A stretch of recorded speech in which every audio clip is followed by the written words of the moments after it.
Hello and welcome. Today I'm going to talk about benefits of doing industry research for PhD students. This is a very important topic if you are considering doing your PhD or starting your PhD, or if you're already doing your PhD right now. This video has been part of a series of videos where I have discussed various aspects of doing industry research, like this one where I discussed about how is the methodology different when you're doing industry-based research. This was a two-part video, part one, part two. I also discussed about how to find industry research problems. This is very important if you are considering to do industry-based PhD.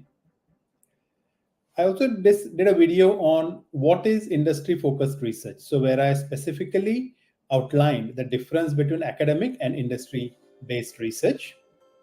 Then I spoke about why is industry research relevant. So this also is very interesting session, very interesting topic, because if you're thinking of pursuing industry funded or industry based research, you should know what I have covered in this topic.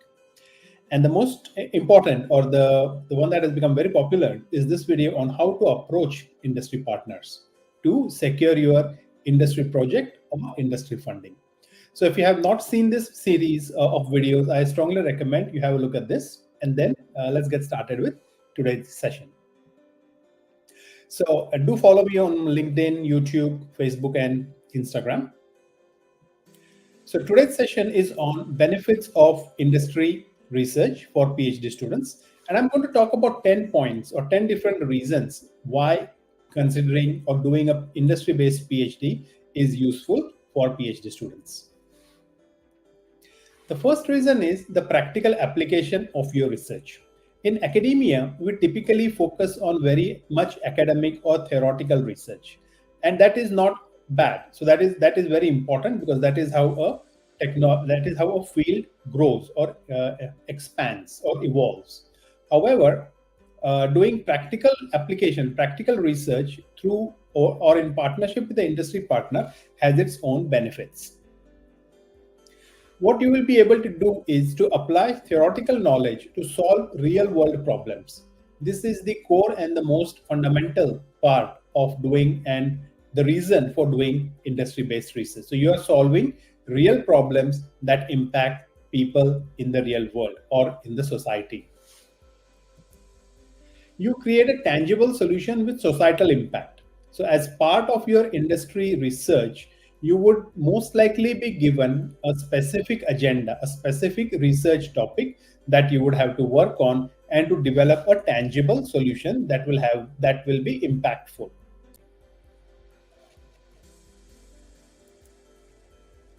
The next and the most fulfilling part is the experience that you get. And it is so rewarding in nature that you are going to make a difference in lives of people with your research. In typical academic research, you do not get that experience, or maybe you will get that after a few years when your theoretical research gets applied by somebody using your research. But if you are working with industry on an industry research, you will be able to see that whatever you are developing is going to help someone right now. The next point is diverse skill sets. As you are working on an industry project, you will gain skills in project management and teamwork. And this is very important as a PhD scholar, because this could be something that you will use when you enter the workforce.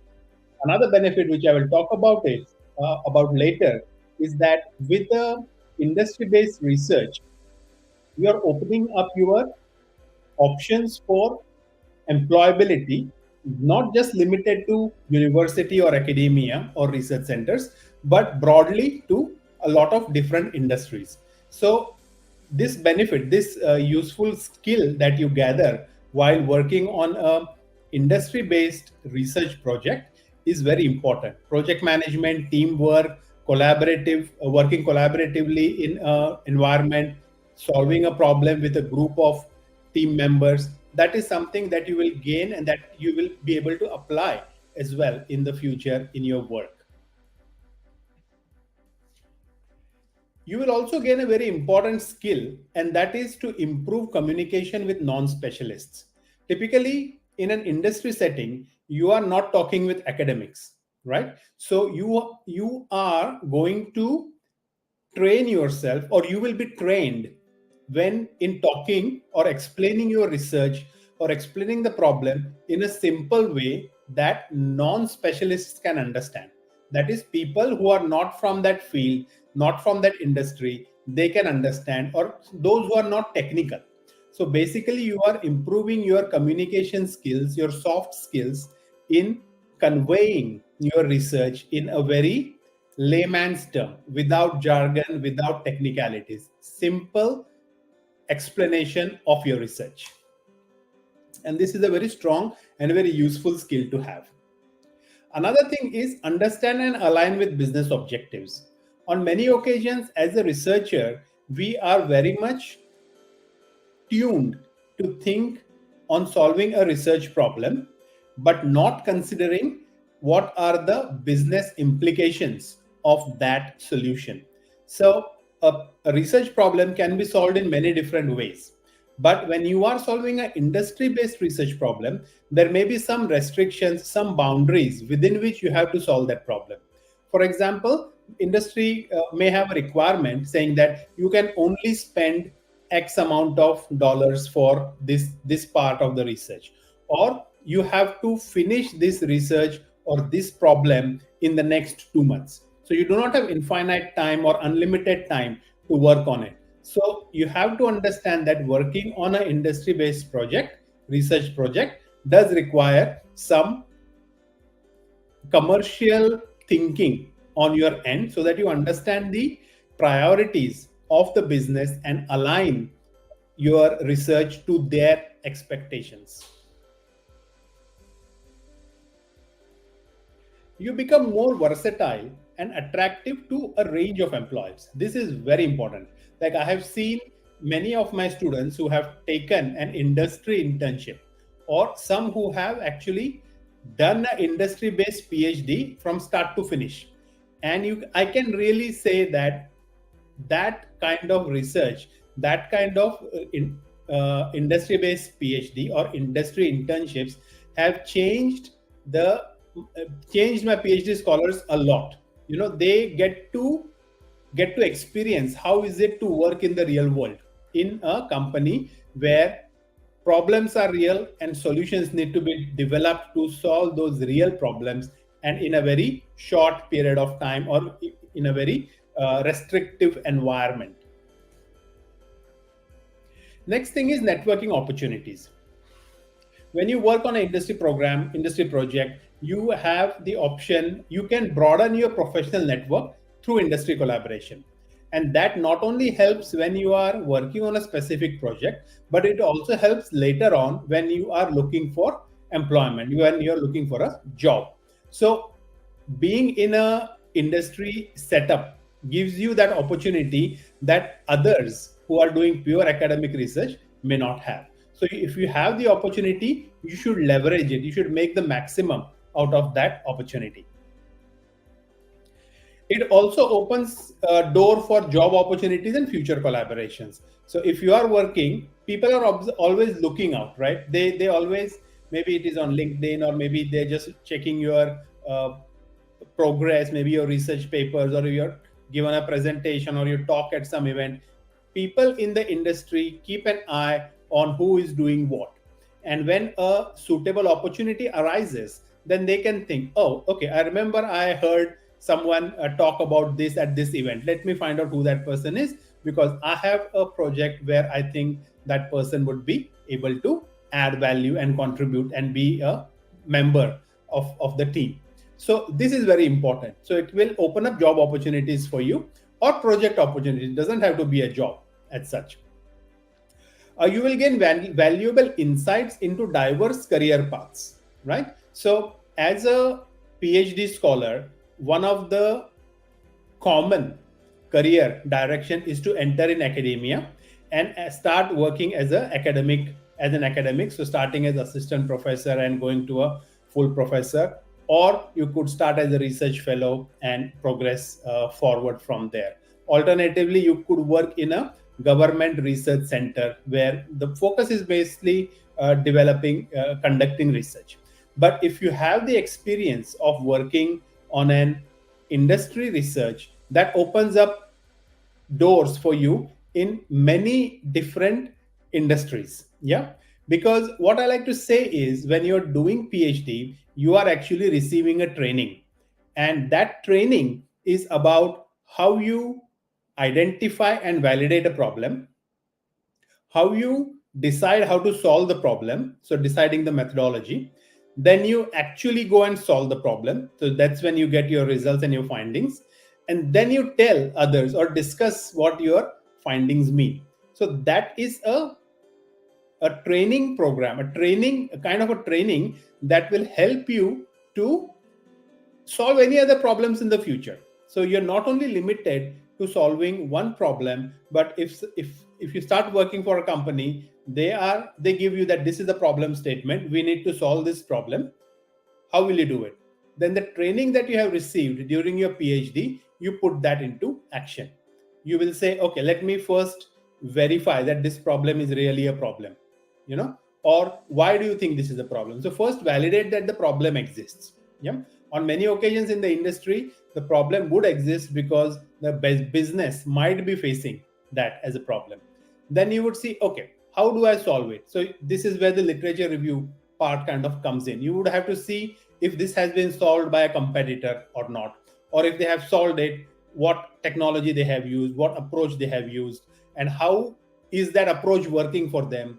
Then you will come to your methodology, wherein you will think that, okay, a competitor has solved it using this technique, but I think I have a better idea, I will solve it using this way. And by doing that, you will realize that, okay, I have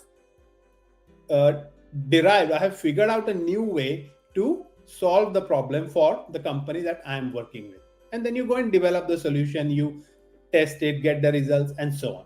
So that is a very valuable skill, and you should start thinking about your PhD as that it is a specific training program in which you learn how to solve a problem in the best possible way, and then you apply it anywhere. Enhance employability. So these skills that you gather through these projects or through these internships or through your PhD increases your employability in research informed sectors, right? So wherever most companies would need some form of research, it is not only technology companies that have a R&D center, but all companies, anywhere where you see innovation, there will be a research opportunity, research based roles that may be available. And your skill of solving problems, identifying problems, will just improve your value as a person who is capable of solving these kind of problems or coming up with very interesting and innovative solutions. So you will increase your employability substantially. And there will be a credibility because you have done this during your PhD for one company or two companies. Like I had one student who did two internships during her PhD, and then she got a job in the industry after finishing her PhD. So try to maximize the options, the opportunities that you have to do industry based research. Although if your PhD can't be an industry PhD, at least do an industry internship during your PhD that applies your research or something that you need to develop specifically for that industry internship, which you can then apply in your research. So it could be both ways. Demonstrate ability to apply rigorous research to industry challenges. So I've explained this already. This will also make you stand out to potential employers with practical experience. If a company sees that, okay, Vidhi has worked on this and this with this company, and he developed this technology or this product or this service, this will then give them the confidence that you have the skills and you have the experience to manage such projects, to lead research initiatives within an organization. And that is a valuable skill that will be a very important thing in your CV. Next thing is innovation and entrepreneurship. When you engage in innovation projects leading to during industry internships or research, you will be engaged in innovative projects that lead to new products or services, or it may be a product map and you are being assigned to work on one aspect of the product development. You will experience the process of commercializing research. This is becoming very important. I think I have mentioned this earlier as well, that getting your research and making it commercially viable is a very important step. And a lot of universities around the world are now understanding the value of commercial research or commercializing academic research, because research commercialization brings in licensing revenue for universities. If you develop a product, or if you get a patent, that patent, if some company wants to use it, the company has to pay a royalty to the inventor. So that could be you and the university. And that is a new revenue stream for universities, which a lot of universities currently do not have.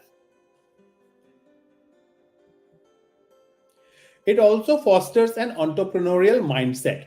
And this is very important for problem solving, because as entrepreneurs, we try to look for problems in the society, and we can see that, okay, this is a problem, how could I solve it?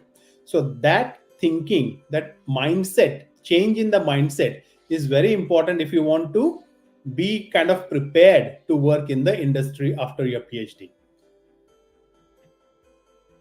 Funding and resources. Next thing is access industry funding and cutting edge technology development.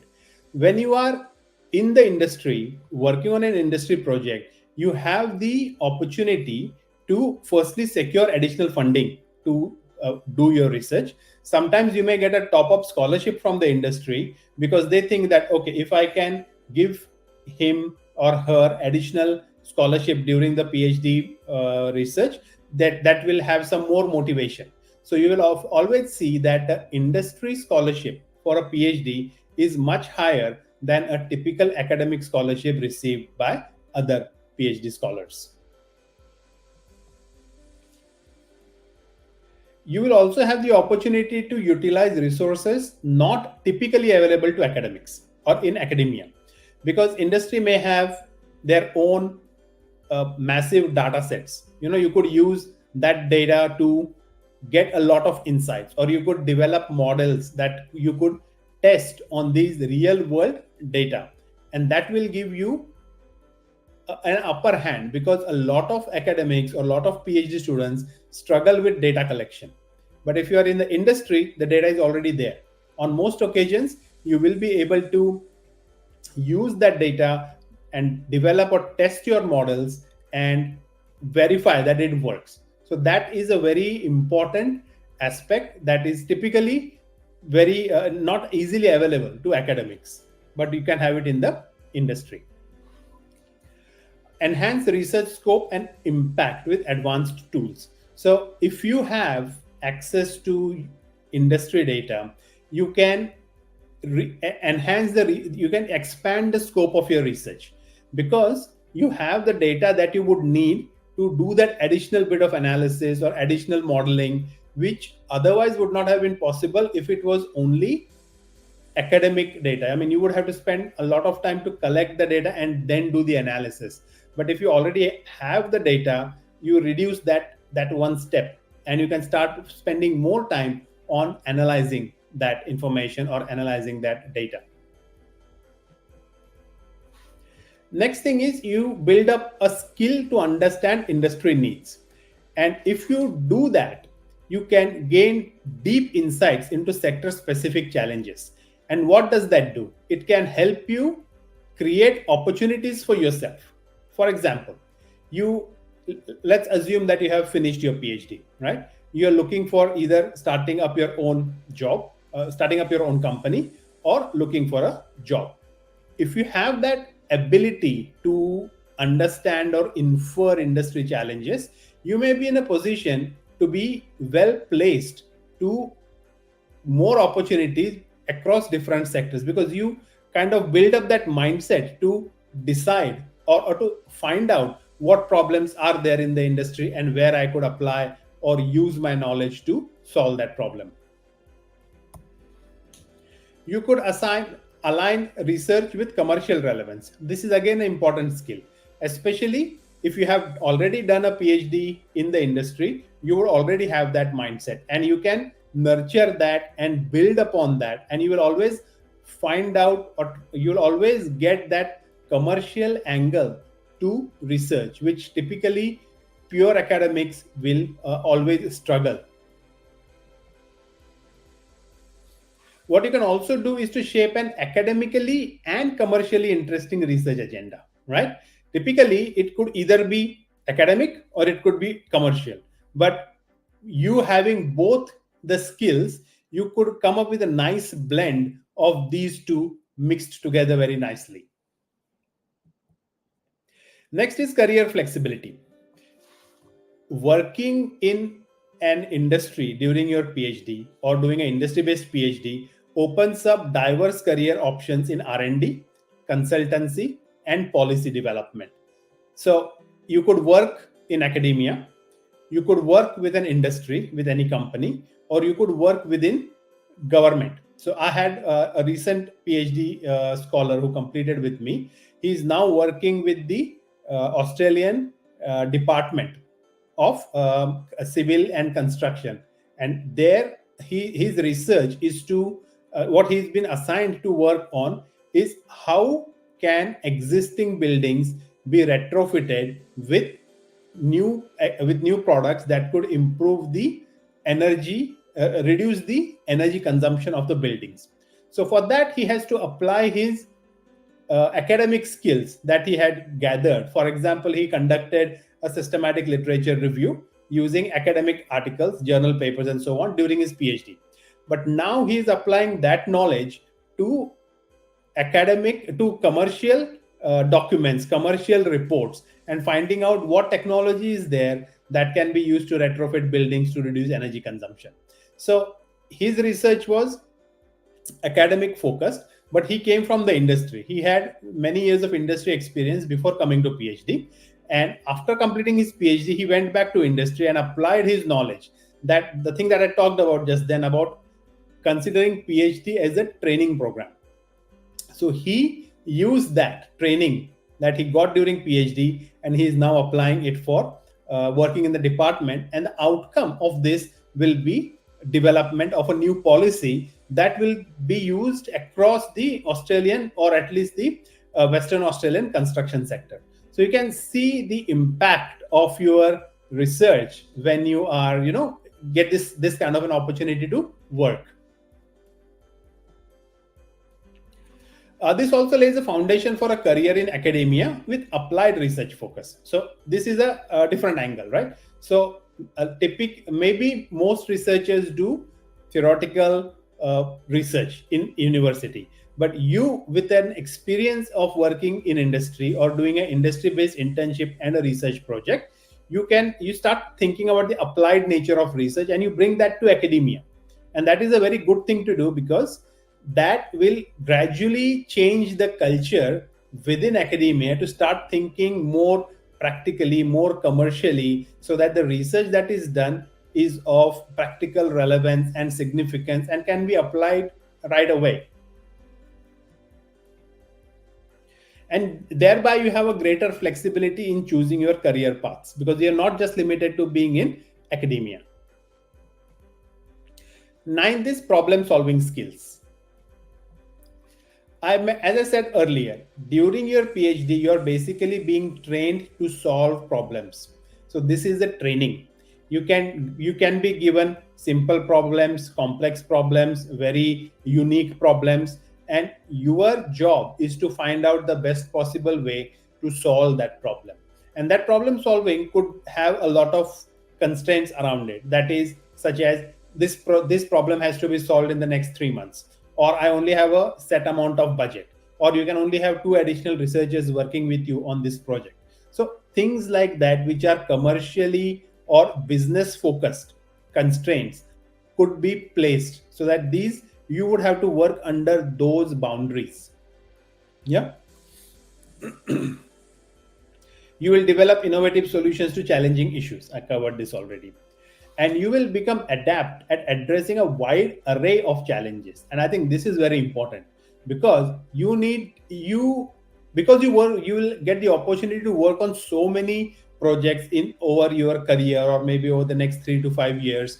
You will become very skillful in quickly identifying, validating the problem, coming up with solutions, brainstorming with your team, and proposing that, okay, this is the best way to go ahead. Quickly develop and realize that, oh, this is not working. Okay, let's change it and see how can we improve it. Or maybe the results that you get are not so good. What can you do? How can you tweak the model that you're developing, or the algorithm that you've developed, so that you get better results? So that kind of skill is very powerful, and employers would really want people with this kind of skills. So take this opportunity while you are doing your industry research to think forward, think in the future, as to how what you are doing now is going to be valuable and really, really useful in the future for you and for your potential employers. Lastly, visibility and impact. You achieve immediate visibility and impact through industry relevant research, because when you solve a problem for an industry may want to promote that we are the first one to build this solution, or we are the first one to tackle this very challenging problem. You may go into the media. People may or journalists may interview you, asking about how you solve the problem, or ask you to share your research journey or experience on how you identified the problem, how did you solve it, and so on. You could be on TV, you could be on radio, you could be in newspaper. So the opportunities are endless. And I have done all that. I've done TV, I have done radio, I've done newspaper, websites, any form of media that is out there. I have done that. And that is a very useful and a useful skill to have. It will also enhance your professional reputation through practical contributions. You are making a great impact to the society by solving challenges that are affecting a lot of people. Yeah, so keep that thing in your mind always, that you're not just solving a simple research problem. This problem is of significance. People's life will depend on this. You are going to make their life maybe simpler, convenient, very easy. So there is a lot of impact of research that you do when you're solving a real problem facing the society. And you enjoy the gratification of making a measurable difference. When you see whatever you have developed is being used by people, that feeling is just amazing. And once you see that, you will feel like, wow, I need to do even more and even more. Okay, so that's all in today's session. So just to recap, that the reasons why you should be doing industry-based research is it will give you that additional perspective of research, which you would not get if you are just purely working on an academic project in a university setting. So go out, engage with industry, connect with them, ask them how you could work with them. I mean, in one of the earlier videos, like I mentioned, I talked about how to approach industry partners, right? So if you watch that video and follow the steps that I have given you there, you will see that approaching the industry is also a skill, and you can develop that skill. So try that strategies that I have explained in that video, and also try to create an opportunity for yourself to work for industry, or even if it is not a full industry PhD, get to work on a industry internship during your PhD. Okay, that's all in this video. I'll see you again tomorrow. And if there is any specific topics that you would want me to cover in this daily webinar series, please let me know, and I'll be very happy to share my thoughts, share my insights on that topic. All right, once again, please follow me on all these different social media platforms, and I look forward to connecting with you. Thank you. Bye.